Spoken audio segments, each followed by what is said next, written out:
Welcome one and all. It's time for a red hot, spicy, tingling, succulent battle report. Age of Sigmar, Stormcast Eternals versus the Cities of Sigmar, Freeguild. I'm joined by the legendary Mr. Remington Steele. Hello there. Yeah, good to be back, Andy, and hello, Warhammer friends. And is this the first time that you've actually taken out this Freeguild army for a spin? It is the first time in this incarnation. I did use a kind of devoted of Sigmar army back in the day, but yeah, that's me. Yeah, and that's me setting up at Warhammer World. It looks empty, but it was actually a really, really busy day with lots of armies on parade. It was quite busy in there, and obviously they reserved a table specially for us because we are A-list celebrities. And people may have seen that I'm just increasing the mouse pointer size there so they can actually see what I'm doing here. There we go, hopefully that's visible. In fact, that's not even big enough. Let's go for... Yeah, make it big, Andy. Let's Let's enlarge. get the quality. There we go. I'm watching the quality on 1080 DP. There we go. You can see the Remster putting out his army onto the table there. Empty tables behind us because, as we are celebrities, we did specify that all the tables surrounding ours were vacant during our game, just to make sure we weren't hassled, although it didn't stop the people, it has to be said. Quite a few we were of them. accosted. A few people seem to gravitate towards my army, at least. I mean, I feel like they basically walked past you, even though you're wearing bright orange. I think they were too starstruck to approach me because they knew that obviously I get hassled all the time on the street, and they thought they'd go for this kind of low-key kind of backup singer that I've got with me. Well, I did see, Andy, the guy that does Warhammer TV, does the BatRep reports, the taller guy. And he walked past us, and it's almost like he was in a very much of a hurry. He must have felt like he had been upstaged there, and it was just like, I better get out of their way, because I can only imagine. You know, the OGs are back in town, the goats. And people, of course, will be linking all the Warhammer staff to this video after it's gone up and telling them this is how you do battle reports. None of that live action dice rolling, cutting between footage of the game and then studio tactical discussions and up close and personal and narration. None of that nonsense. They just want it red hot and spicy, and they want it... How do they want it? Do they want it raw? They want it every day. That's what people want these days. And but you're going to get one out of the blue from us, and hopefully more to come. This was a really good battle, Andy, and I do feel it could have gone either way, kind of. I've got a massive rant, which I will go into at the appropriate time, but shall we begin, Andy? Yes, we shall. So, as we look at this overhead shot of the battlefield, you can see our forces, which we picked before we knew the scenario. So, we can go through our forces a little bit. You can see, obviously, that I've got loads of Stormcast in the Celestial Realm, not deploying on the battlefield, because that's how I roll. And all but one of Remington's models are on the table. You can see there's one there, just perched off to the side. We'll explain what's going on with that one in a moment. You can see we've got objectives, kind of spaced out as you would on the 5 side of a dice, and some very nice terrain at Warhammer World. The table next to us was actually occupied, so I did lie. All the surrounding tables weren't empty. That one was in use. There was an Age of Sigmar game going on there, and I think I saw, was it a Nagash that was on there? Yeah, it was Nighthorn versus the new Sylvaneth, and they had some new Sylvaneth models. It looked quite enticing. But yeah, I think our game looked far more interesting, and you can see just the regalia of the Sigmar army. How gorgeous does it look there? Even though it's got we're now on round bases, it still look very organised and formidable. Whereas, you know, you can see the Golden Warriors there. It's just a ragtag bunch of people. In fact, I told my wife, you know, did you know most of their army just appears from the heavens and could just come down whenever they want?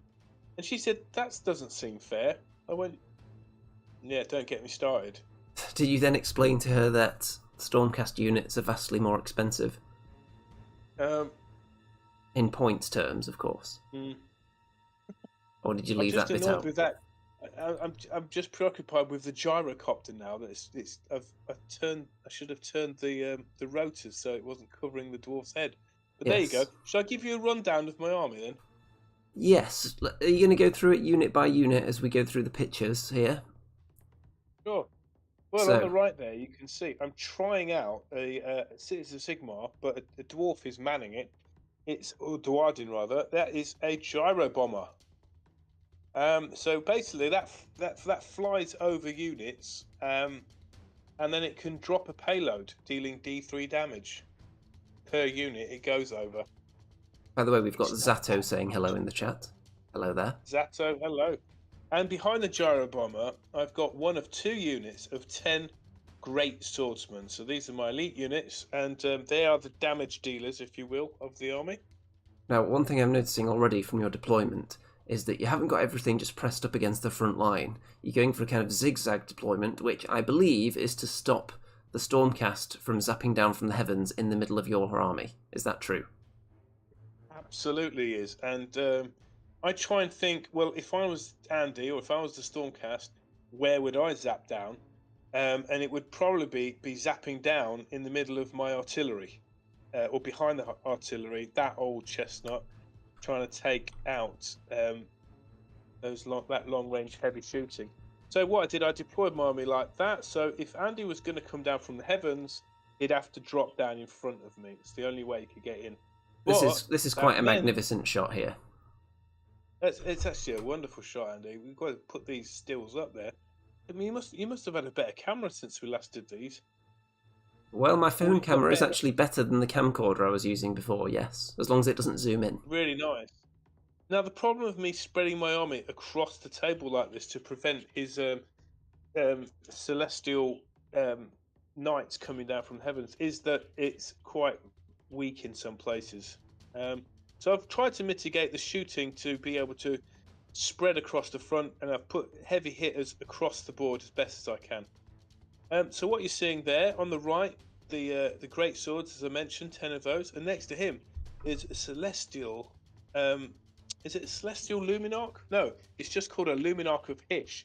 It's basically a giant light laser, and it's been somewhat nerfed since I last played with this because it used to do D6 damage and more than that if you were undead, but now or a demon. But now it just does D3 damage over every unit that an invisible line goes through when it shoots. Does that even make sense? Yes, it's still pretty potent, but you want to get it into a gathering of enemy units. Yeah, I mean, when you look at that mod, you think that is something that you would expect would be taking down a giant, right, or a demon or something. But instead, it's not potent enough to do massive damage anymore. You would think it would just take a giant's leg straight off, wouldn't you? Yeah. However, what it does do, it carries a wizard into battle, and that wizard has got. Trying to get the war scroll for it here. It's got a couple of tasty spells. As I spent more time looking over these, though, I would have changed just a couple of things, but in general, I was really happy with this army. Really fun to play. Not too many things to remember. No, lots of rerolls. You don't need to remember that. So yeah, the magic. We've got the Shems Burning Gaze, which is basically like an arcane bolt, old school. It just shoots out D3 mortal wounds, 18-inch, or it does Far's Protection, which if successfully cast, a friendly unit, 18-inch within the caster, you subtract 1 from hit rolls for attacks for any attack that targets that unit. So I didn't use that, but that could have been quite useful. I think you were too busy using other spells, weren't you? Yeah. That's the thing. It would be nice if there was some sort of mechanic where you could cast more than one spell. Some wizards can. Yeah. So anyway, look, that's the celestial. That's the Luminarch of Hish. Next to him is my general. It's my Freeguild general, On a giant griffin, he's got a lance, and he's got the magic item that gives him +1 save, and another sort of artifact of power. I think what's it? It gives him +1 attack, and also I've got something that gives me an extra command point. Yeah, I get an extra command point each round. So that's kind of cool. And then I've got a mount trait on it, where if the griffin gets killed, you basically roll a dice, and it comes back to life because it didn't really die; it flew away. So it's going to definitely be useful, isn't it? Now, in front of the griffin, we've got 20 hand gunners, and included in there, we've got one long rifle, which does a bit of extra damage when he hits, that is. Every unit I've got has a banner in it, as best as I could, because for each banner in the army, I get an extra command point. Yeah, no, that's not true. You get to roll for an extra command point with each banner, don't you, at the start of the turn? That's right. You need to roll a 6. Now, next to those guys on the left, we've got the Hellstorm rocket battery, which is pretty tasty. 3 shots, each dealing D3 damage. Then we've got the is it the Griffin Knights? The Demigriffs. Demigriff Knights. They're I've got those with halberds. So and we were just thinking as you were deploying them, don't they look tiny now? Oh god, yeah. When you compare them to some of the modern cavalry, like the Dracoths, they're absolute little babies. They do, and there's a lot more detail to these older models than on the new models, I think. There you go. Next to those, though. So anyway, that's my heavy cavalry. Then we've got the another unit of greatswords, and then we've got, it looks like an altar of Sigmar, but because that's not in the rules anymore, at least, well, unless I was playing legacy rules, that is going to that's going to count as a Celestial Hurricanum, which is dead good. It gives you +1 attack to all units within 10 inch. And that's not wholly within 10 inch, it's just touching 10 inch, so that's dead cool. And that's also got a wonderful shooting attack called the Storm of Shemtek. And basically, I choose a unit, right, within 18 inch, and this is really good. I roll 3 dice, and for each 2 up, the target suffers D3 mortal wounds, which is ace. However, as it gets damaged, it becomes less and less potent. So we're nearly at the end of my army, because next to that Celestial Hurricanum, we have a huge unit of Freeguild swordsmen with swords and shield. And as long as more than 20 of them are alive in the unit, I get +2 to my +2 attack, +2 to hit. Yes, that's not going to last very long. No, it's not, but they can get quite a decent saving throw. Now, one last thing about the Luminary Arc of Hysh, it does radiate a bubble which gives you a 6-up ward save against mortal wounds. Nice. So there you go. I mean, looking at each of their, well, when you compare these to Stormcast, at least, when you look at each of the war scrolls, units on their own within the Freeguild don't look that powerful on their own. But I think the idea of this army, at least being successful with this army, is, trying to get things going. What do you call it, Andy? Synergy? Synergy. That's the key word. It's trying to get synergies going, getting the +1 to hits and whatnot. So yeah, that's it. But there you go. That is 2,040 points. I did think it was 2,000, but then I did the updated version of the app, and then I went over. So I think great swords have become more expensive because, by the way, they are really good. But there's only one last unit I forgot, and that is, I knew Andy would bring an unkillable hero of some kind. So what I did to mitigate that, I bought an 80-point assassin, which can be hidden in any unit which has 5 or more people in it, and can be revealed. As long as it's revealed within the first 4 turns. Yeah, you only have He's a to. bit of a beast in combat. You only have to reveal it at the start of the combat phase, so you don't even have to pick before the battle which unit it's in. Just at the start of combat, my assassin's jumping out now. Here he is. So there you go. So That's my army. your battle line units. Would that be the swordsman here, and what else? Mm-hmm. Well, because there's so many of them, I think that counted. I think them and the handgunners battle line. Are the great swords battle line as well? I don't know. They're not. Oh. No. So you might have only 2 battle line units. Isn't that illegal at 2,000 points? What? Say that again. What's illegal? Aren't you supposed to have 3 battle line units at 2,000 points?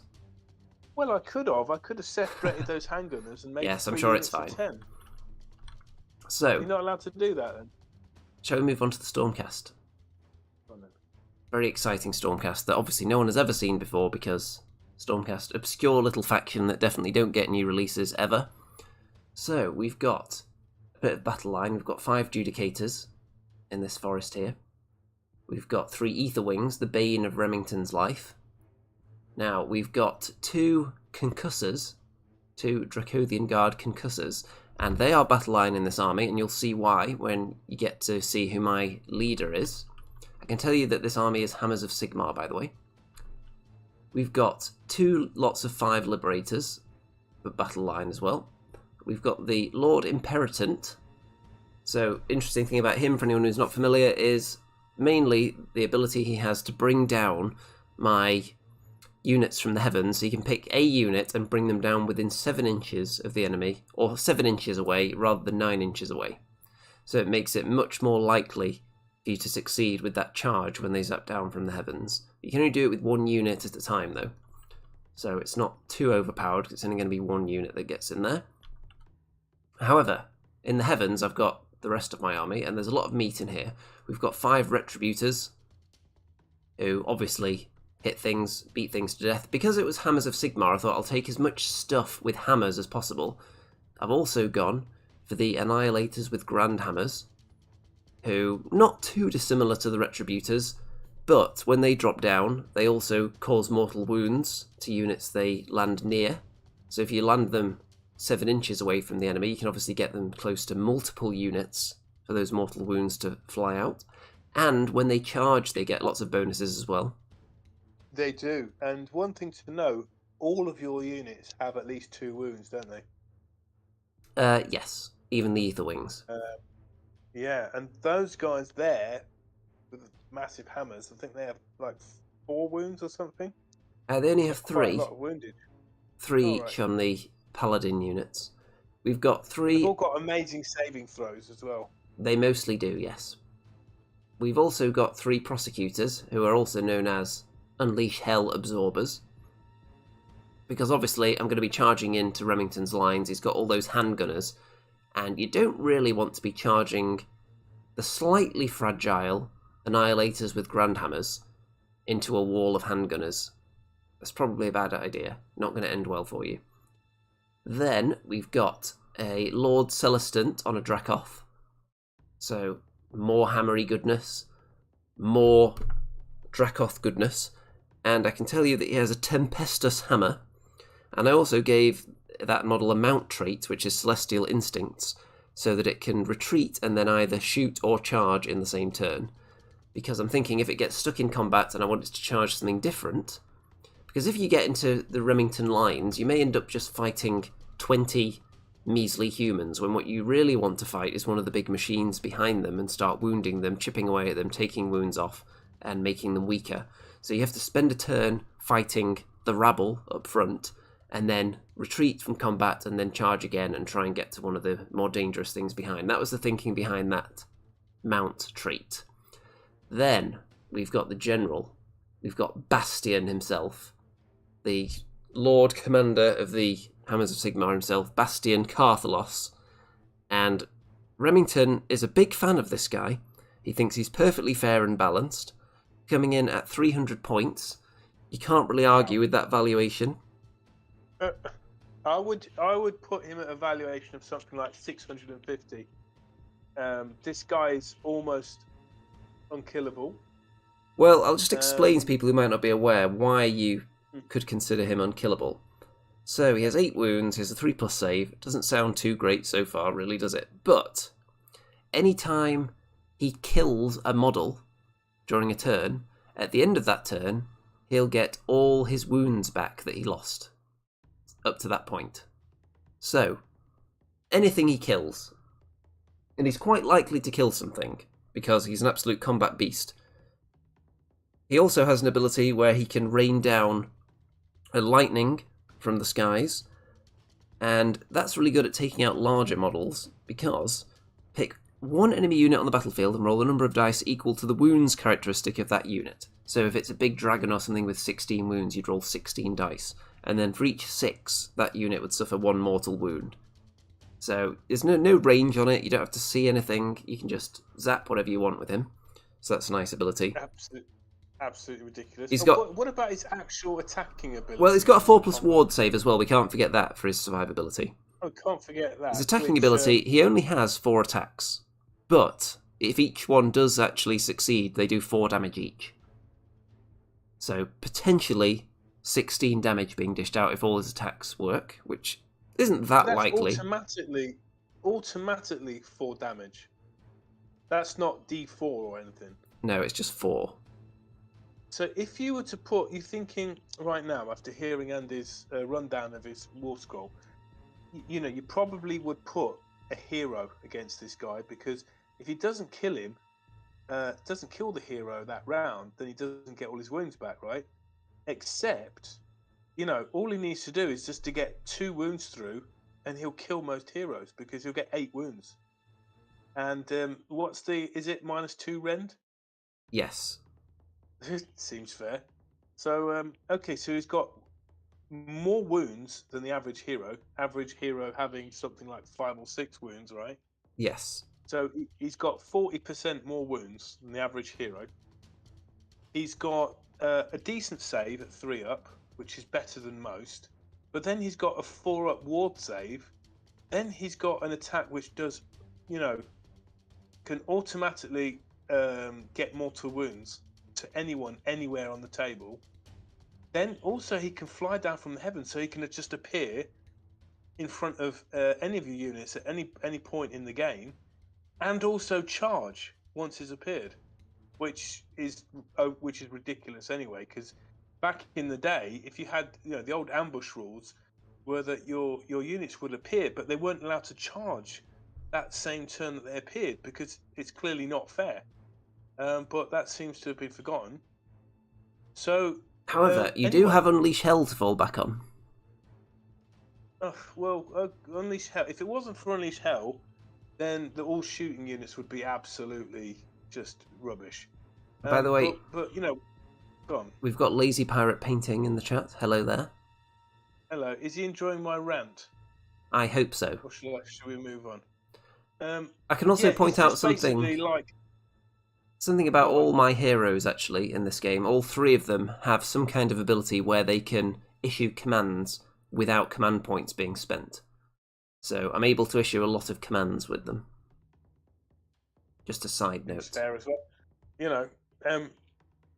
So my last and the biggest rant about this guy is that if you do manage to get a wound on him, and the controlling player fails the mortal wound save, you've got to do that 8 times to kill him. But not only that, if you don't kill him in that one combat round, he's bound to kill at least one of your troops, and he gets all his wounds back automatically.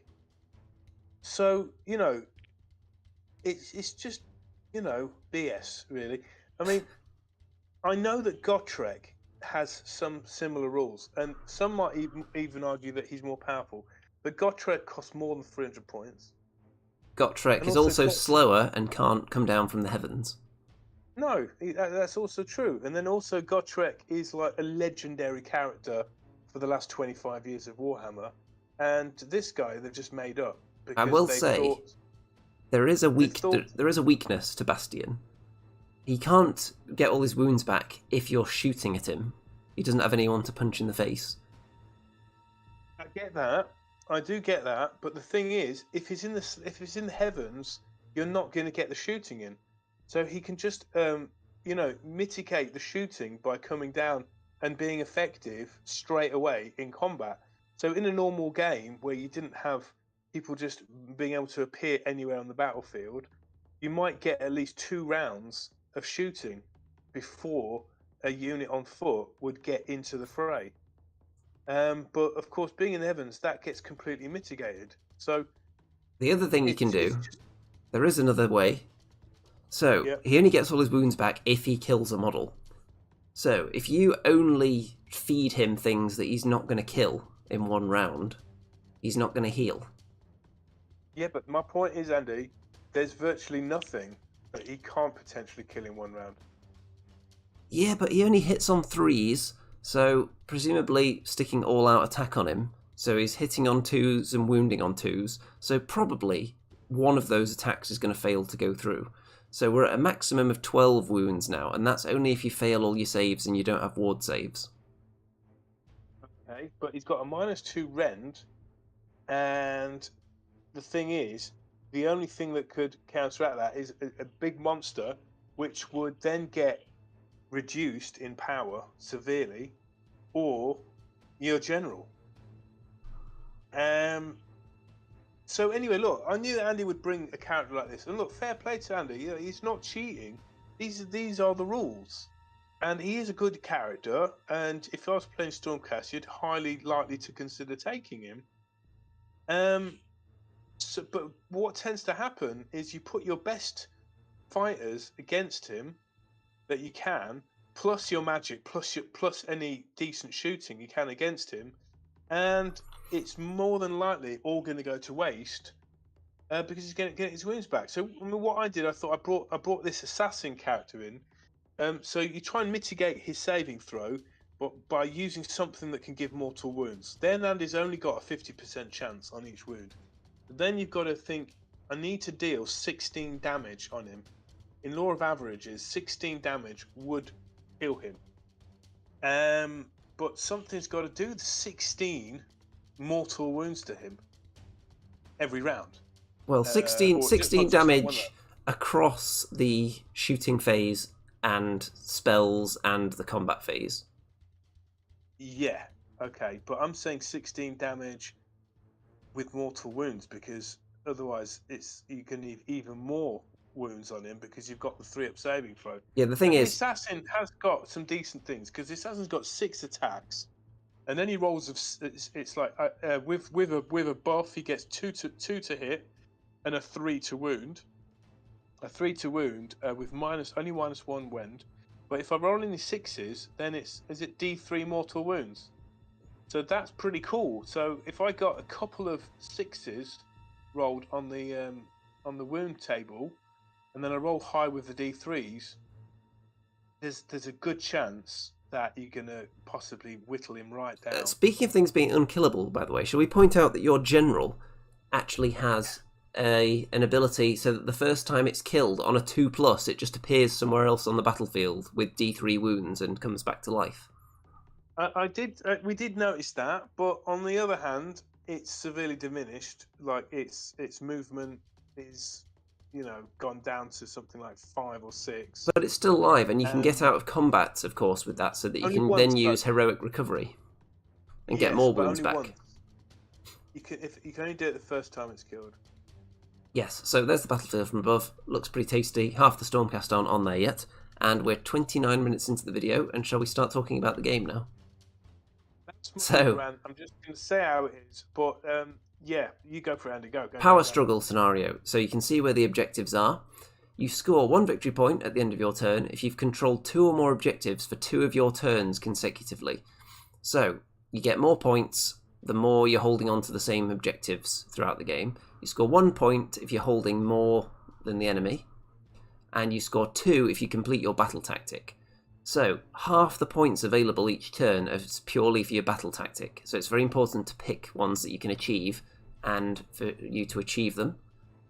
And so first turn is going to Remington, and you're able to get extra command points because you get 1 for your general's ability and you got 1 for having all those banners. You successfully rolled 1 extra command point. So command point bonus for you, even though you're going first. And I believe you chose to go first, did you?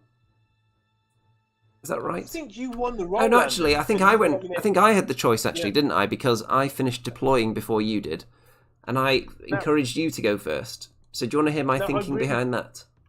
I know you're thinking behind that. I didn't want to go first, and I didn't want to move any of my troops forward because I've got decent shooting, I've got some decent range, and I wanted you to come to me so I could get some rounds of shooting in. Yes. Because I know as soon as I move forward, then my battle lines are going to be disrupted, and it gives Andy opportunities to land troops in and around my men instead of in front of them. Exactly what I didn't want to do, but I was compelled to because of these silly, what they're called, battle tactics. Well, what you did was, we went through the battle tactics, figuring out which ones you could actually succeed with in the first turn, and we decided ferocious advance. It doesn't say you have to actually plough forward towards the enemy. It just says you have to pick run in the following movement phase and finish that run within 3 inches of each other. You don't have to actually go forwards, because when you run it just adds to your movement characteristic. You could just shuffle an inch forward with all 3 units and complete the battle tactic. So you're definitely able to do that. It seems so silly doing that. It seems so silly doing that I didn't do it. And then I saw this objective marker in front of me. I thought, well, I might as well get near that. So what I did, I moved forward with a unit of greatswords, these Griff Knights, and of course the other thing is, every time I play Andy, he always manages to negate any units I have that get bonuses on charging. So you can see that I kept those units together. So that looks like a very powerful 3 units there together. Very dangerous. You've got the general there. You've got Griffhounds which pack a punch. Demigriffs. Demigriffs. And then you've got some nice killability with the 10 greatswords. So, I would say that was pretty safe. And I've tried not to leave any gaps behind where Andy can land. So, yeah. So there's nowhere for me to land at all round the back of your lines because you've got these well spaced out. So even with the Lord Imperatant allowing me to drop down 7 inches away from your units, I can't even fit Bastion on his own in here, for example, because there's just not enough space. So you've deployed very compact. You've gone for the centre objective. You've got within range of it, so you're going to get that bonus victory point for controlling more objectives than me at the end of your turn. So you're going to be picking up points there. And the gyrocopter. So where's the mistake, Andy? Where's the mistake there? The mistake? If there's a mistake, then maybe the fact that you're going first means that in this situation I could potentially get 2 turns in a row against you. Yes. And if there's anything on the front line that really needs to be charging to get a bonus, then maybe it shouldn't be on the front line, is all I would say. So you're looking at anything with a lance, maybe sticking that behind great swords or even behind these guys instead as a screen so that they can't be charged. Because if you're forcing me to drop down all my celestial warriors in front of your line, the first thing I'm going to hit is actually the stuff I want to kill and stop charging me. Whereas if I'm forced to fight swordsmen and then you charge in and you're suddenly getting your lance bonuses, it looks much more dangerous. That does sound good. I mean, if I put the Freeguild swordsman in the middle there as a massive block, just to stay on that could be good. But then, of course, because you can just appear from the heavens anywhere, you would then probably appear on the flanks and flank me, which is what I would do. So I thought I would have solid across the battlefield, and then the gyrocopter on the end just to sort of be an annoyance, really. And maybe threaten the corner objective. You've done it. It's a good job putting it over there away from my judicators, because I haven't really got anyone that can chase it down or shoot it over here. So it's just going to be able to do what it wants, really. Of course, what you want to do with the gyrocopter is fly over people, but it only has a 10 movement. So it isn't that far. It's not far enough to fly over units, if you know what I mean. Yes. Unless the combat's already started. It is a tricky one. Now, your Luminarch here, it does shoot and immediately kills 2 Liberators, is that? Looks like it. It kills 2 Liberators, and then it also gets through and does a couple of wounds on your hero. Yes, it does some wounds to this guy. So, by the way, at the start of the game, we were marking how many wounds were remaining on the heroes, and then we remembered that that's not how we do it at all. So, halfway through the game, we switch so that it's wounds taken that's represented on here. So, don't get confused. Then you've got your rocket battery. Yeah. And I put all-out defense on the Lord Imperator when he was declared as a target for that thing, because I don't want him to die. Because I really need his ability to bring down some of my units closer to the enemy. So all-out defense was played there. My thinking was, Andy, let's get rid of this guy as soon as possible, and that would stop your bonuses from units descending from the heavens, which makes sense. But unfortunately, in retrospect, maybe I should have got rid of the Liberators, because I'd already killed a couple, and the Hellstorm could have possibly finished them off. But yeah, I went for the hero. Yeah, and it didn't quite pull it off, I don't think. So here's something that could have been interesting. If you'd shot everything at this Liberator unit and killed them, I didn't have anything within 6 inches of that objective then, so I would have had to divert somebody over here to claim that objective for round 1. So that could have been interesting. I don't know if I could have reached. Well, I don't know. Possibly could have reached the Hellstorm, and the Luminarch possibly could have reached. Yeah, fair point, Andy. But you put 1 wound on them with the gyrocopter, and at the end of that round, you succeeded with your battle tactic, so you got 2 points for that, and you also got 1 point for holding more objectives than me, which we see there. So you're up to 3 points for round 1, which is the most you can get, because you can't get the bonus point for holding objectives for 2 turns when you've only had 1 turn. And onto my turn, and I pick Conquer as my battle tactic. So I'm going to pick 1 objective marker on the battlefield, controlled by my opponent, and I will complete the battle tactic if I control it at the end of this turn. So I'm going to pick the middle one, and you can see that all the units I've brought down from the heavens here. So everyone's advanced, apart from the Judicators who are in the forest. They're going to fire over here.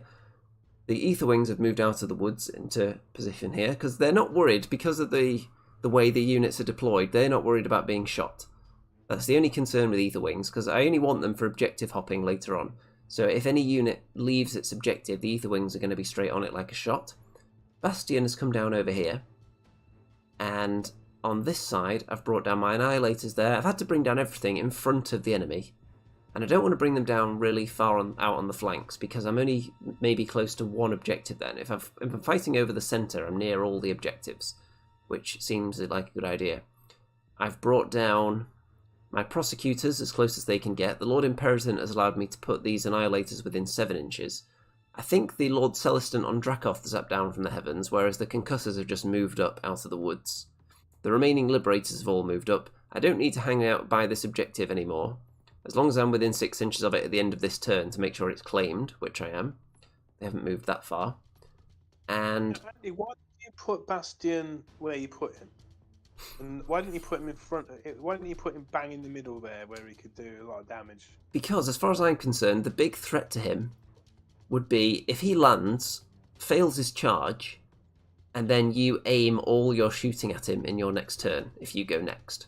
So all those handgunners, the rocket battery, the Luminarch, everything takes aim at him, takes wounds off him in the shooting phase. You could then charge him, go first, with something really hitty, one of these 2 units maybe, the Demigryphs or your General, and you'd have a really good chance of taking him out if I stuck him there, I think. So if I put him over here, he's really far away from all your shooting, because I'm not that concerned about him in combat, because if he's fighting in combat, then he's probably going to kill somebody, and then unless you completely finish him off in 1 round, he's going to get all his wounds back then.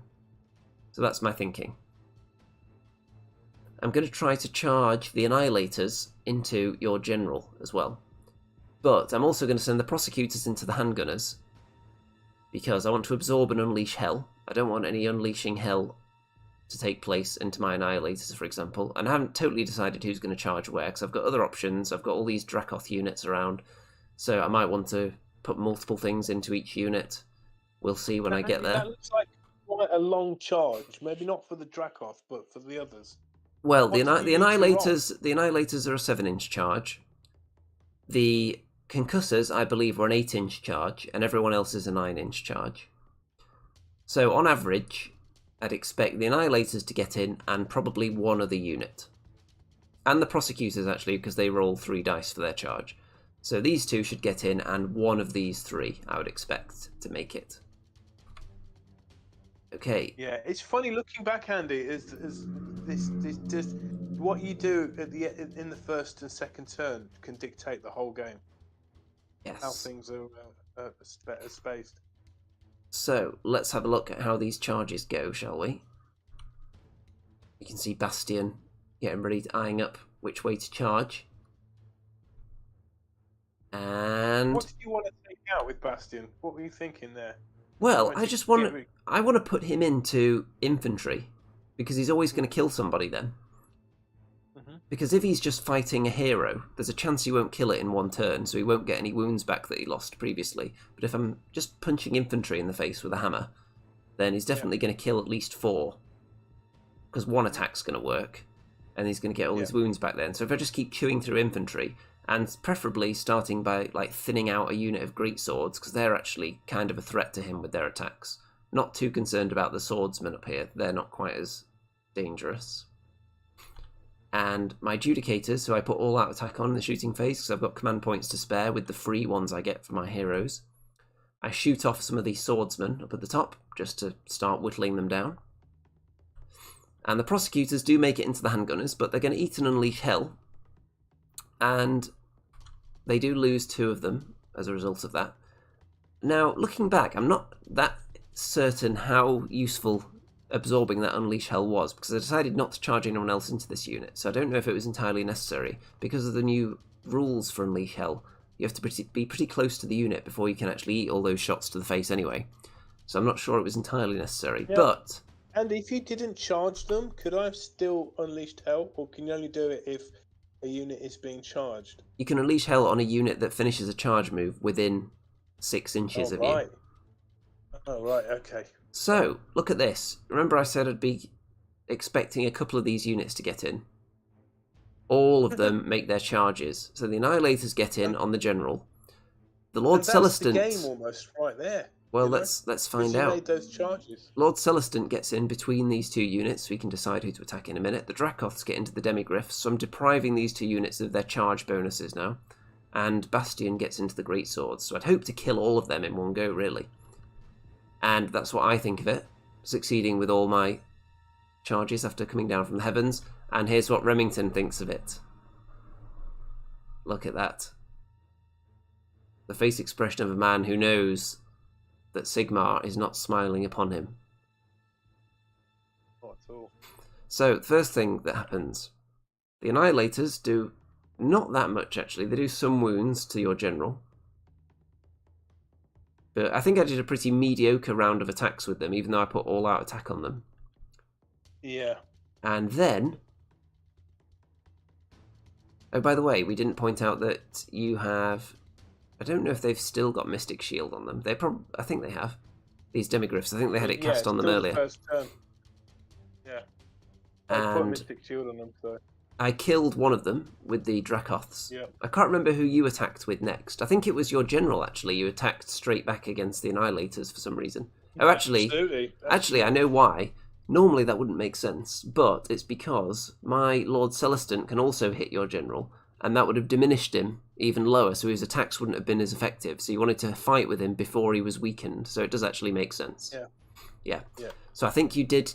You might have killed an Annihilator, I'm not sure, we'll find out on another shot here. But I killed a Demigryph with the Concussors on the charge, and then you reveal the Assassin. Haven't they? Oh, they've revealed the Assassin, yes. Yes, they do have a shooting attack, which they did use as well before they charged. Yep.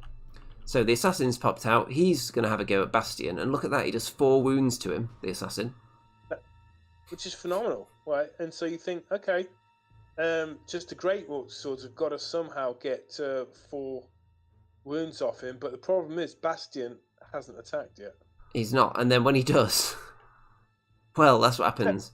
So how many? Was there 10 in the unit? He's killed 8. So there was 10. Yeah, so that means 2 of his attacks were successful out of 4. So that's almost 180 points of troops just in one attack. Womp. So Yeah. there they are. There's the carcass pile building up slowly. So if Bastion was to do that every round, right, he could literally take out almost 2,000 points. If you feed Just him on his own. If you feed him the right units, then yes. Seems fair when he's only 300 points, right? Not. Then over here, there's a wound dealt out to the concussors by the demigryphs. Not much, because they don't have their charge bonus. Let's see.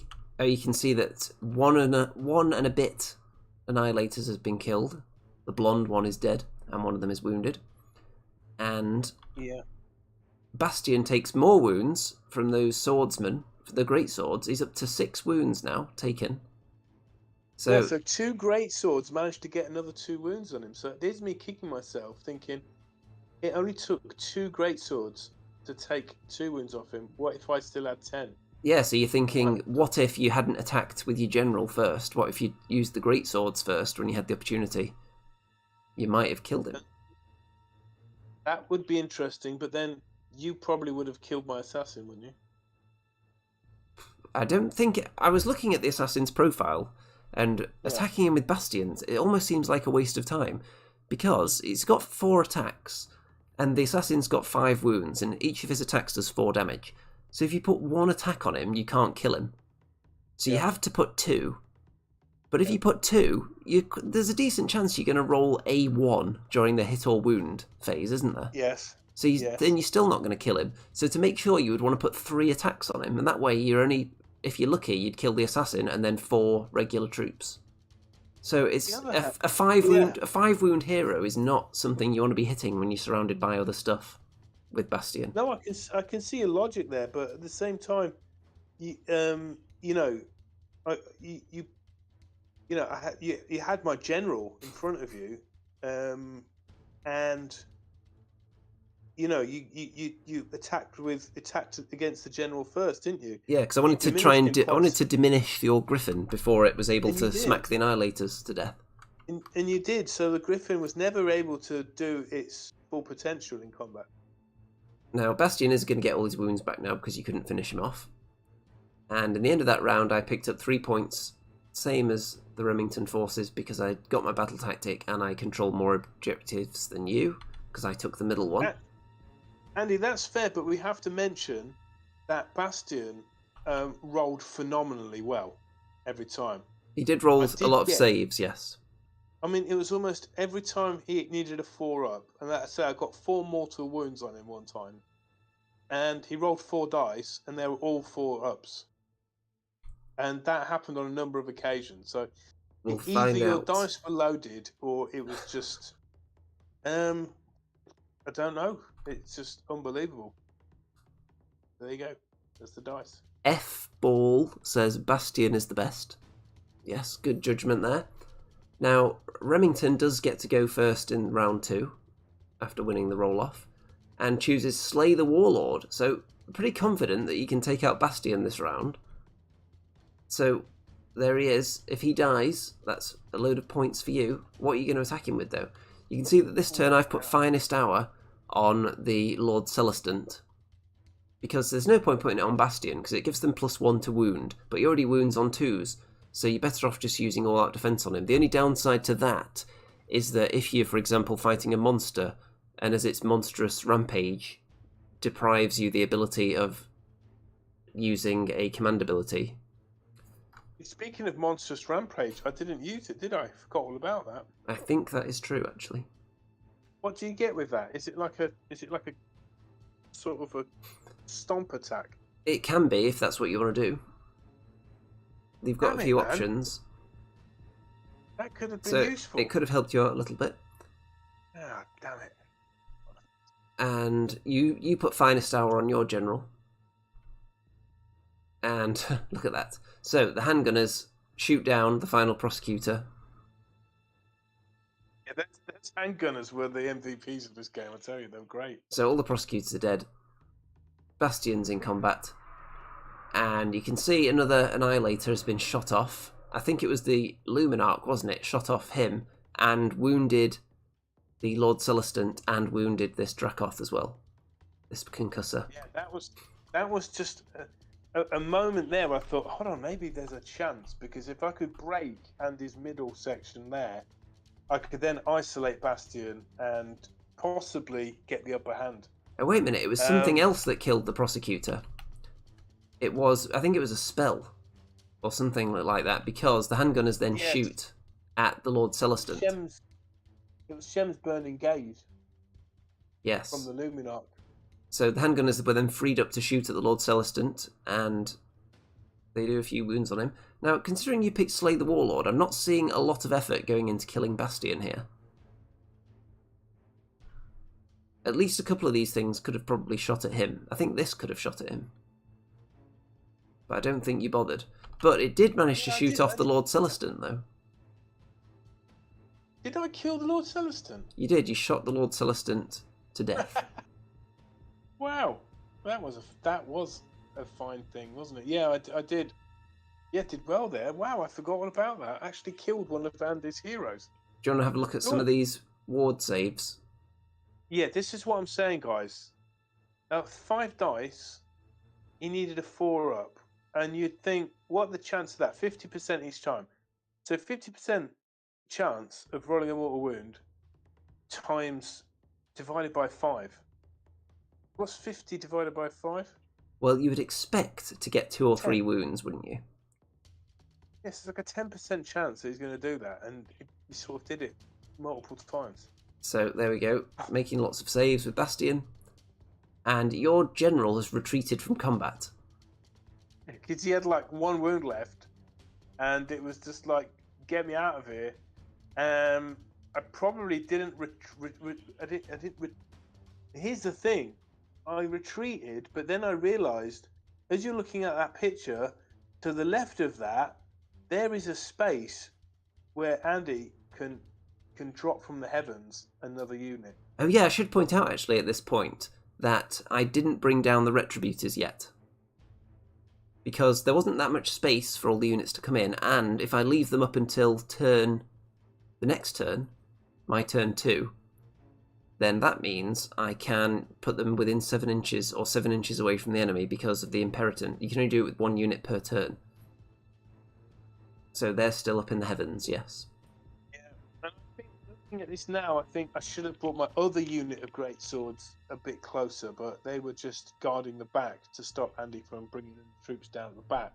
Started to bring them forward, and you can see on the left of this picture, my Freeguild are getting into Bastion there. I'm just going to try and swamp him now. They are. Is that a mistake? Possibly. Maybe I should have just... Don't know what to do with them guys at that point. Maybe I should have just held the... Well, one way to take him out is to throw a lot of dice at him. But if you don't kill him, he's guaranteed to kill some of these guys. And also, because they've abandoned that objective now, the Ether Wings get a bit of a glint in their eye. So they're going to be heading for that at the first opportunity. Yeah. The Gyrocopter has decided that it fancies its chances against the Dracoth for some reason. I didn't realise how poor the Gyrocopter was in combat. It's awful.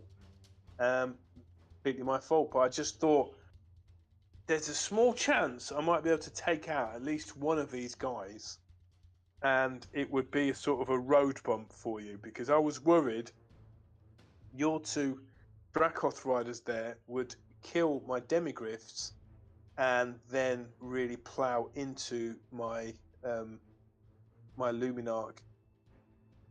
That was the plan, Hurricanum. to chew through the middle and then try and diminish your big engines at the back. Yeah. So I thought I'd speed bump you and try and get some more shooting in. Should we see how Bastion's doing? I put all-out defense on him because you want to get rid of my Warlord this turn for bonus points for a start, and also he's surrounded. So all-out defense, giving him a 2+ save and a 4+ ward. So it's very difficult to chew through him with those kind of stats, but you're giving it a good go. He does manage to kill... Like Dynasty Warriors. He does manage to... Dynasty Warriors video game? No. It's just like Chinese heroes killing thousands and thousands of, troops. It's like Hero Hammer, basically, now. Well, he does smack down 8 swordsmen. Mhm. And actually, how many is that? It's more than 8. Is that 10? Looks like 10 he killed there. That's the whole unit of greatswords that he killed. Oh yeah, there were some great swords. He killed 8 regular swordsmen and 2, and the rest of the great swords, is that? I'm not even sure anymore. Great paint jobs. But he killed a lot of them, yes. Nice paint jobs, especially nice banners in this army you've got. Yeah, nice banners and nice bases. Took me a long time to source them. Speaking of dead, demigryphs are dead. Yep. All-out attack played on the concussors, so they're dead. I think those were your armor saves, and you needed 5s. Because now this is legendary. Look at this. 3, 6, 9, 10 dice. I need 5s. So 30. What's that? 33% chance on each dice roll to get 5s, and there's 10 dice. There's a 3%, something like, my maths is terrible, but I'm going to say like a 3% chance that I would roll this roll. There you go. That's what I did. So, and Bastion, you can see he's only taken 1 wound at the moment, as he keeps making all his saves. And he's up to 2 wounds now, so he's really in trouble. And yeah, he's fine this turn. So Bastion is fine, surrounded by cannon fodder, and he's just going to be chewing through them, hopefully, for the whole game. It looks like the Stormcast are really thin on the ground right now, but that's because the Retributors haven't plopped down from the heavens yet.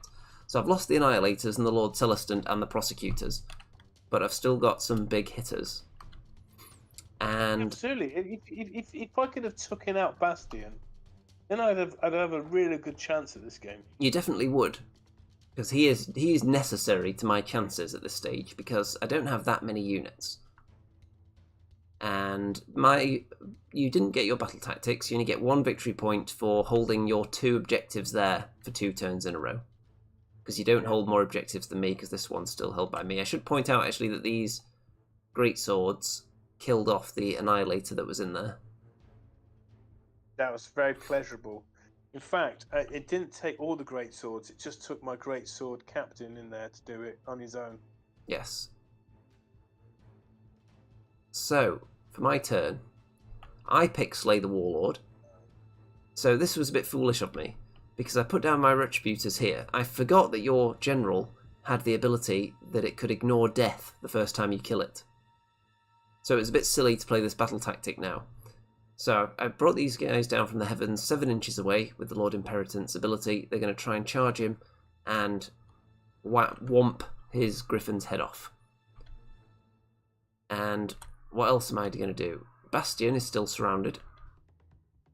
And he rains down lightning from the heavens onto your general and does a few wounds. Yeah. Which is nice. It's the perfect model to use it on, really. Anything with lots of wounds. And what else am I going to do? I'm going to throw everything into combat if I can. I'm not too keen on charging into the handgunners, though. And your bowmen are sort of picking people off here and there, aren't they? They're quite effective. They are, and they're also just backing up, holding onto objectives as well. So, here, I put all-out attack on Bastion, and he just whomps a load of people dead. Your general attacks next, and puts wounds onto a Retributor, but he's really diminished now, so he doesn't actually kill one of them. And I put all-out defense on them, so there's less chance that you would do that. Yeah, I did fluff my attacks, but then you've just got amazing saving throws every time, remember? Yes. The concussors murder the gyrocopter, which also had the Imperatant and Liberators to deal with. So I'm kind of crowding this objective now. And those, I think those your gyrocopter saves, were they? Oh no, that's your assassin's attacks. Yeah, I managed to do. This is the kind of luck that I was facing, guys. Look at that. Assassin's attacks onto Bastion does nothing. So, Remington's general is dead. Whomped in the face by all these Retributor hammers, but he managed to roll a 2+ and just appeared over there on the other side of the battlefield. So, a bit of a waste of a battle tactic for me there. But I have drawn this thing into combat, the Hurricanum. which is nice. Well, this is where the Hurricane had a lovely little ace up its sleeve, didn't it, Andy? Because it used its Storm of Shemtech. It is. It's about to use ability. that when we get onto your turn in a second. You do get Bastion up to 5 wounds this turn. So the amount of wounds you've done on him, you should have killed him at least once so far, but obviously he keeps healing, as he does. And that's how the battlefield looks. So it still looks quite covered in Freeguild, but territory-wise, I've got it where it counts. Because I've got these objectives held. You haven't got anyone to get down to this objective right now. I've got my Ether Wings poised to go for this one. All these guys are dead here, by the way. And the centre is controlled by me as well. You're kind of pushed into this corner. So you've got a lot of meat left. You've got the handgunners, so you're definitely not out of this game, but territory and scoring-wise, it's looking a bit better for me. I take a slight lead because I was able to control more objectives than you in that round. However, you are going to go first in round 3, and you're going to pick Broken Ranks. You're going to try and get rid of one of my battle line units, and you pick the Liberator unit that's down to 2 models, because surely you can't fail with that. And I choose this turn to put Finest Hour onto the Lord Imperatant, thinking that you're going to get into combat over here with all this pile of meat I've got here. And you immediately shoot off one of the Liberators, or spell one of them off. So that's not very nice of you. There's only 1 left, and if he dies this turn, you get 2 victory points for it. So I'm going to do everything in my power to run it away. So I actually decide to use a command point to retreat away from your greatswords, and then hope that you don't come charging after me. And that is a save that I made, because I put all-out defense on it as you shot at it with handgunners, I think. You chose how many to use. I think it may have been just the long rifle. And I think I needed the 4+ to survive, and there's the roll. So, no dead Liberator, so you're going to have to use something else to kill it, if you want those victory points. The long rifle sucked. I missed almost every... I missed every time with it. Your handgunners over here, though, did kill off 3 of the other Liberator unit. Yeah, that was lovely. And then another one dies as well, from something else. Yeah. And here, you kill a Retributor and wound another one with the shooting attack from the Hurricanum. Yep. And your greatswords... Didn't you fail a bravery test somewhere? Yes. I thought you might have failed one or two. I did... A couple of models did run away from bravery tests in this game. So, your greatswords. Interesting choice, because you had enough on the dice to chase after the Liberator that was going to get you 2 victory points. You chose to instead keep them kind of in the game a bit and not run off down this end by charging into this Liberator to finish that one off. Yeah, because I wanted the objective in your corner, you see, or you know what I mean? Because I thought long term for the next, that might be worth more points. Maybe I was wrong. Maybe. And maybe you were... I should have just gone straight into your Dracoths and maybe try and slay them. Maybe. Don't know. Now, Bastion kills 4 swordsmen and the remaining greatswords. So there was 30 swordsmen there, by the way, and 10 greatswords. Yeah, a few of them were shot off Under the first, but Bastion has killed most of them, yes. Yeah. And then these guys do kill off that final Liberator. Yeah, and at this point, guys, there's a psychological aspect to this game where it was like certain units of Andy's felt like I could kill them, like the Liberators. But there's certain other units that just seemed impossible to kill, like Bastion and like the Dracoth Riders. And so, psychologically, I stopped going for them because I thought it was a waste of time. Now, the Maybe that was a Retributors... mistake. The Retributors don't do very well here. I think... How many wounds is that they've done there? Is that a 1 or a 7? Can't really tell. That's 1 wound. Yeah, they haven't done much to this at the moment. They had a really poor round. And this combat's still going. Bastion still surviving quite handily. So we're chewing through the numbers and still got troops. You've started to take this flank a bit now. So you can expand round there. It's looking a bit healthier now that all those Liberators are gone. This one's still alive, crucially, because it preserved 2 victory points. You only get 1 for the turn now.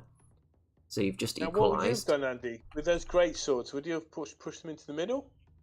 If you were able to reach this guy, I would have done it. If you weren't able to reach him, it's hard to say, really. Because at the moment, you've now let me pick any of these juicy targets for my Dracoth's next turn. But, yeah. So it's a tricky one. Because there's only 10 of them. They could have all been killed in one round anyway. But you could have probably taken out a Dracoth, because one's already wounded. So you could have gone in there and killed them. And then the handgunners were more than a match for the Liberators, so I don't know if it was necessary. But then if you want to go for this objective, you don't have your gyrocopter left. No. On to my turn. Yeah. So broken ranks I've chosen as well, and the battle line unit I'm going to try and kill is the swordsman here, because there's only 4 left. So the Ether Wings are moving on to this objective, because why not? The Dracoths and the Lord Imperator are moving up, they're getting ready to charge whatever they want here. And the Retributors are still fighting the Hurricane, and Bastion is going to try to finish off the Assassin, and the Adjudicators are going to shoot down the rest of them. That's my plan at the moment. I'm just avoiding the handgunners, because if I charge them, I'm just giving them more chances to shoot me, really, with the Unleash Hell. So, I get my Broken Ranks battle tactic by killing off the Swordsman, and then over here, I get the Concussors and the Imperator into the Luminarch, because I really want to get rid of that laser beam. But I think you were actually able to unleash hell with some of these guys that were close enough, and you did a couple of wounds to the Lord Imperator. The Retributors had a much better round this time. They got the Hurricane up to 7 wounds now, which is nice. Yeah. And Bastion whomps the Assassin on the head, so he's now all on his own and no wounds done to him. So he's taken out an Assassin around about 35 other models as well so far. It's safe to say. Yeah, almost 600 points. And he's totally unscratched as a result of that. And the Luminarch is dead as a result of all this pain that was brought, with all-out attack played on the Concussors. And they've also dragged this Hellstorm battery into combat as well, and that means that it can... I don't think it can shoot anyone now, because it can't shoot at units within 10 inches, and it can't shoot at anyone who's not the closest enemy, so I think it's just stuck and can't shoot anymore.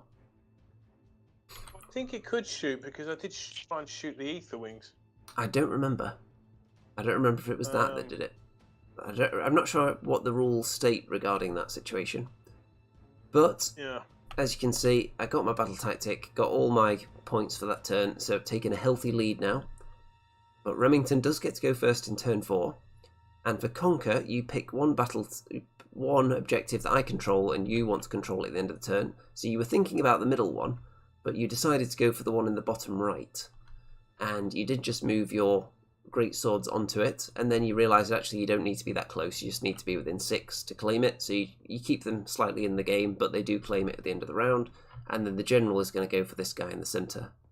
Your general, who's been healing slowly. Bastion keeps taking wounds off him with lightning bolts from the heavens, and then you use heroic recovery to get those wounds back, so he's kind of lingering on like 3 or 4 or 5 wounds. Yeah. Cinematic shot there of the Griffin. The Retributors, they managed to lose another model as a result of the shooting attack of the Hurricanum. An Ether Wing gets shot down. Yeah, you see at this point, Andy, it's almost like I saw how few how few victory points I had. So it was almost like a race to just get victory points rather than take out your troops. Yes. The handgunners shoot up the Lord Imperator, but don't kill him, which is nice. And of course, that final Liberator gets eaten by your general. Yeah, it was a particularly poor round of handgunner shooting that. Yes. Just when I needed it to do well. The Retributors do finish off the Hurricanum as well, so you've lost all your big machines at the back there. And the Hellstorm battery is eaten by the Dracoths and Concussors. Yeah, so you're looking a bit... I wouldn't even say you're looking that thin on the ground, because you've got quite a few models left, but you've only got 3 units remaining that I can see, and I've got 1, 2, 3, 4, 5, 6. And I'm in the lead, so it's going to be really tricky for you to spread out enough to win the game now. And one Retributor does run away, I think.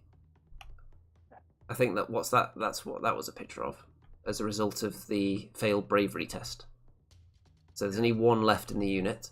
So for my fourth turn, after you picked up 3 points there, because you didn't control 2 objectives for 2 consecutive rounds, because you've lost this one now, so it's only this one that you're holding at the moment, I pick Savage Spearhead, because I just need to get 2 units from my army into your setup area, into your territory. So I'm going to put the Ether Wings and the Last Retributor into your deployment area, which is going to get me 2 victory points.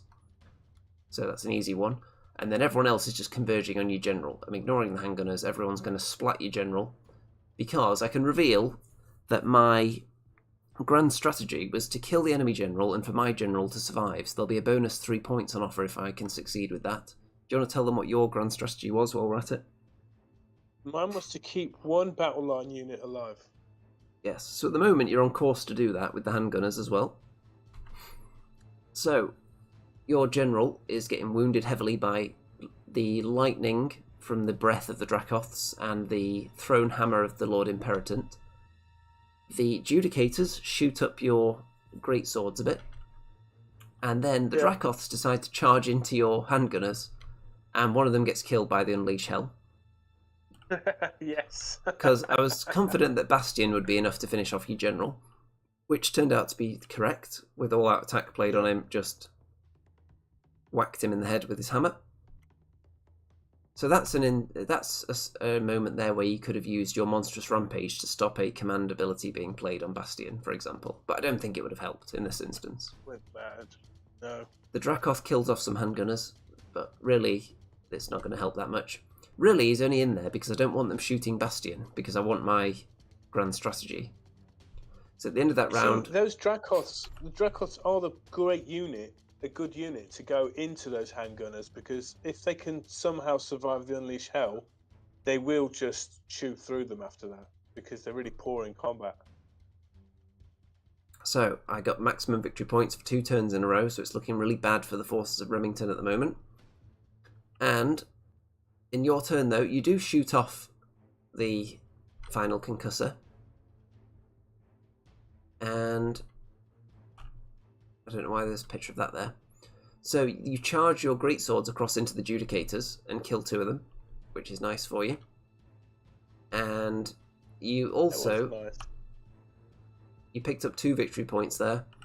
And in my final turn, Lord Imperatant tries to kill off some handgunners. Bastion goes into the greatswords and kills all of them, because of course he does. And we both got our grand strategy. I don't think we picked battle tactics in the final turn, because we were running out of things we could actually accomplish. And I wasn't using any of the Stormcast battle tactics, I forgot to take them with me. By the way, on the Age of Sigmar app, if anyone's experienced this, when you have rules on there that are unlocked by entering the code from your army book, when I'm out and about using mobile data rather than Wi-Fi, it doesn't actually let me look at any of the unlocked rules. It only lets me look at the unlocked rules when I'm on Wi-Fi. Does anyone know why that would be before I ask GW technical support? Anyway, so it's a victory for the Stormcast Eternals. You can see here that there are, let's see how many points it was in total. So we've got 10 there, we've got 17 for the Stormcast, and we've got 13 by my count for the Freeguild. It was good. It was a good game. I mean, it's just, you know, I'm just calculating in my head. Bastion was more or less responsible for killing 30 Freeguild swordsmen, an assassin, and 20 greatswords. He did finish off your general as well. Wow. And the other unit of greatswords. Yeah, so that's well over 1,000 points. Yes. For a unit that costs you 300 points. So I would say anyone who wants to offer some technical advice to the Freeguild after this game, give him some tips on dealing with Bastion, because obviously I don't use him in every game, but he is going to pop up. It's the same with the Star Drake. I think the Star Drake can be the same as Bastion. Just really hard to kill, and it will get through loads of units.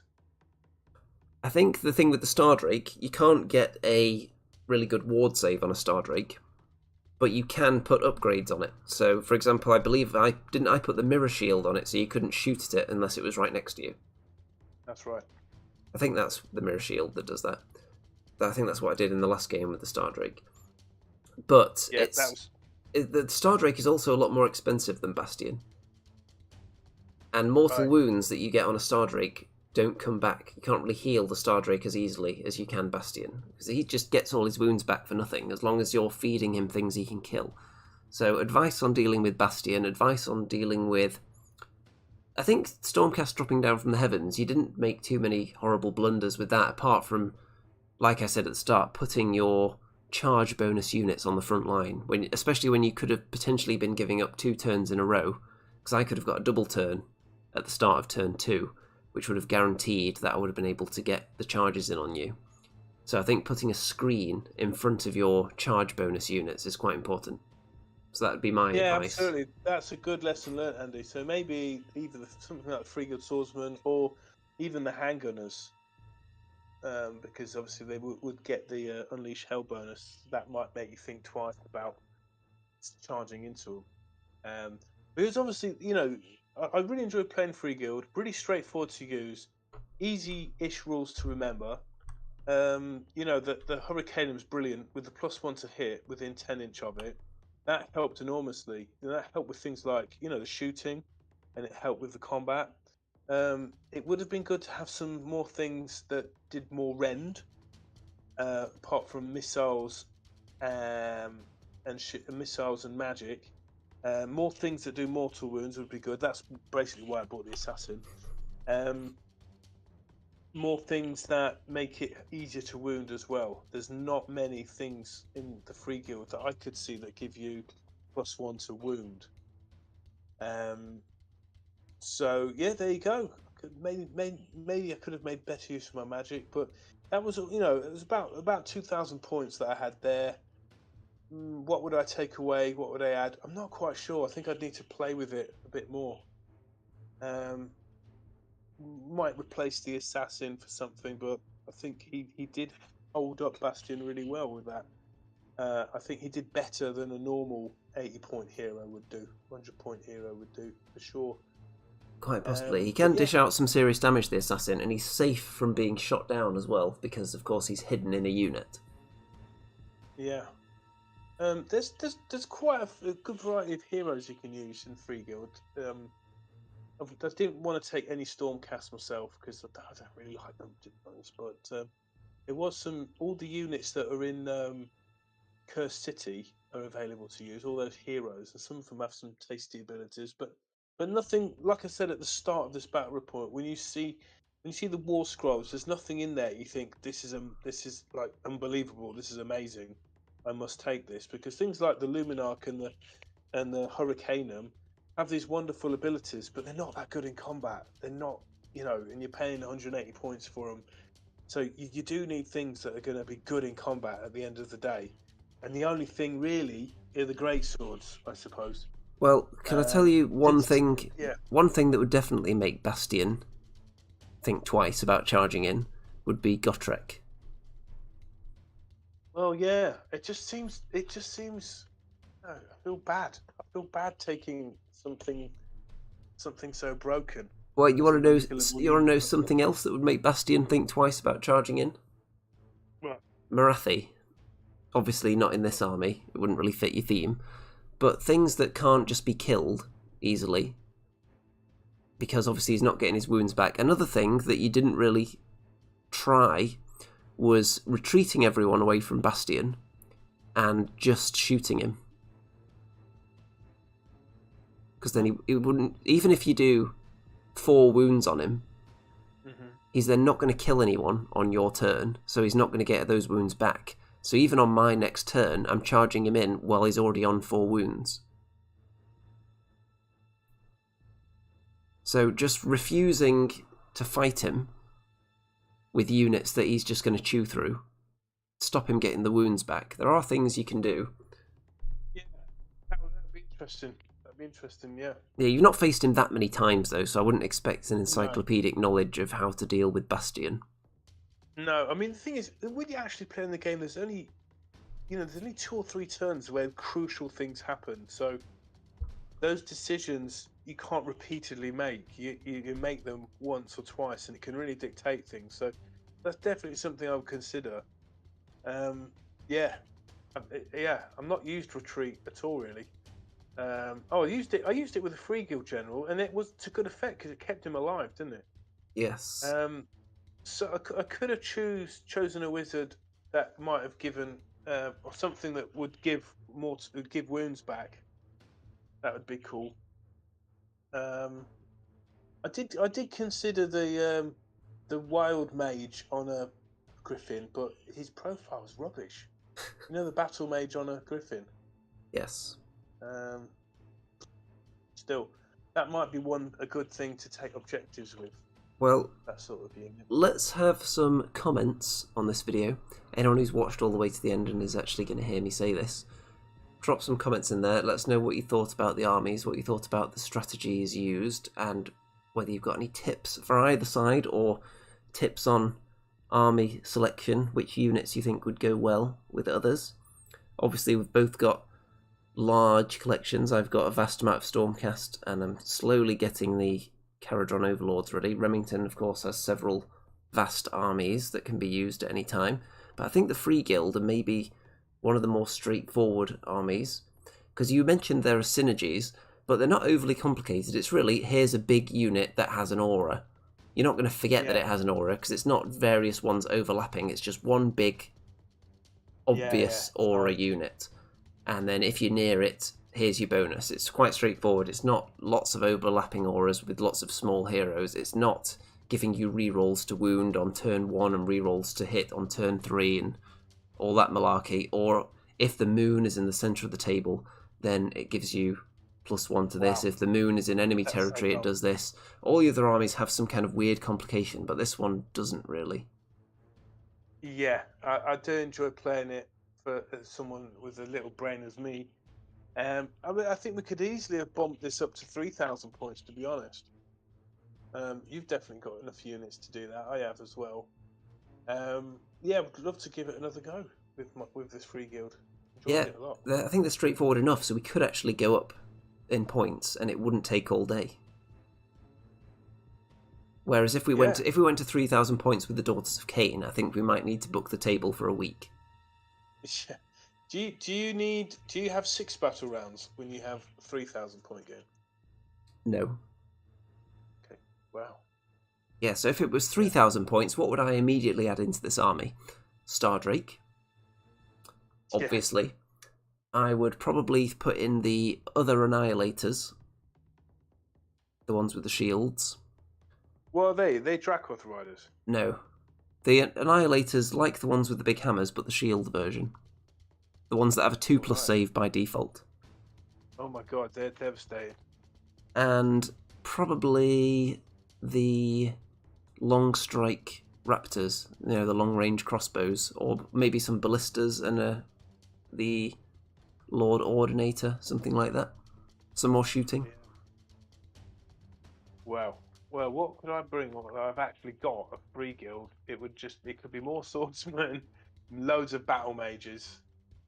That could be fun. Because one thing that I have found over the times of playing Stormcast is that you can get them with magic. You can get them with potent magic spells, especially, things like, I was going to say Purple Sun, but, the Pit of Shades, that kind of thing. Because magic often dishes out mortal wounds, doesn't it? Which is one way to get through most Stormcast units, just not Bastion. Yeah. Right, I think it's time to wrap this one up. So thanks for watching, everyone. We've had a few people in here the whole time. I think Zato is still here, at least. So thanks to all you people out there. Don't forget to check out all the links in the description. Keep your eyes peeled on the Discord server as well, because we're probably going to mention when the next show is going to be. Because it's been a few weeks. Mr. Remington was out the country and then dealing with a few things. So hopefully we'll be back soon. And hopefully another game as well in the not too distant future. So drop your comments in. Drop some likes. to be back at Warhammer World. It was good, wasn't it, Andy? All the masks are off and seems really busy. Popular. Busy, but not horribly crowded. The tables are nicely spaced out, so people aren't actually breathing in each other's faces, which is nice. And I think all that remains to be said at this point is... Well, unless Remington wants to say goodnight first. Good night, wherever you are. Good night out there, whatever you are.